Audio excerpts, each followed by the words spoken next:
大家好，歡迎收睇《選擇新》。我係 Raven 啊。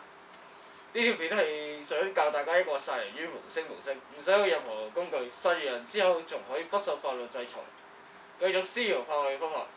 冇錯，呢種咁犀嘅殺人方法就係教育制度。你以為我講緊笑？我可以好肯定咁同你講，絕對唔係。雖然我唔知香港喺50年後會變成點，但係我可以肯定嘅係，香港嘅教育制度可以維持100年不變，甚至更耐。以前嘅學生係咁，而家嘅學生都係咁。每日晨咁早起身，就為咗入去一間好似監獄咁嘅建築物，對住自己嘅位置坐低，然後感受一日啊！就算你話咁早起身係為咗大個翻工嘅時候早啲適應，但係翻工有錢收，翻學冇錢收，仲要自己俾錢交雜費，情況就需要坐監添啦。人哋坐監有免費食宿供應，又唔使交乜費，但係讀書淨係交足費用，去坐幾個鐘，仲要學埋啲好無謂嘅知識，好唔容易，終於捱到去小息啦。點知得10分鐘咋？咁我10分鐘可以做啲乜嘢啊？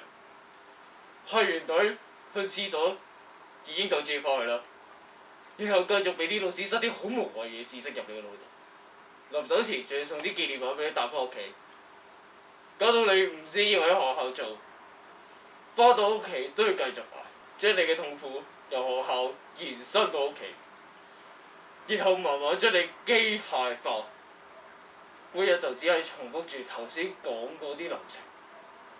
到最後就出嚟貢獻社會，或者講到呢度依然有好多人覺得咁樣都係好正常。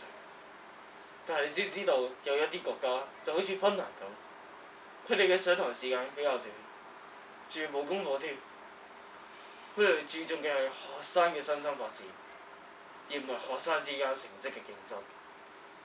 雖然你可以話競爭係人類進步嘅原動力，但同時亦會帶嚟致命嘅壓力。雖然喺香港讀過書嘅人都知道呢個係必經嘅階段，但其實未必個個人都可以承受到。有人選擇逃避，有人選擇頂硬上，甚至有人選擇結束自己嘅生命去終結呢一切嘅夢魘。尤其係呢幾年，關於學生自殺嘅報導已經越嚟越多。我唔係話讀書唔好，或者會害死人，但其實呢個世界唔係得返讀書，仲可以有其他出路。但係往往啲大人都淨係認為讀書係唯一嘅出路，而去強迫學生做啲佢哋唔想做嘅嘢。其實學生都係人，佢哋都有自己嘅感情同諗法。如果不斷強迫佢哋讀書，最後演變成嘅又係一單命案。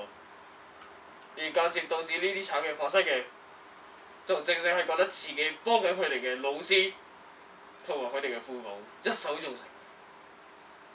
但其實只要退後一步，睇真啲，諗多啲，多啲聽下佢哋嘅意見，唔再用壓力去逼死啲學生，俾多啲自由空間佢哋，咁啲學生又點會諗到去自殺呢？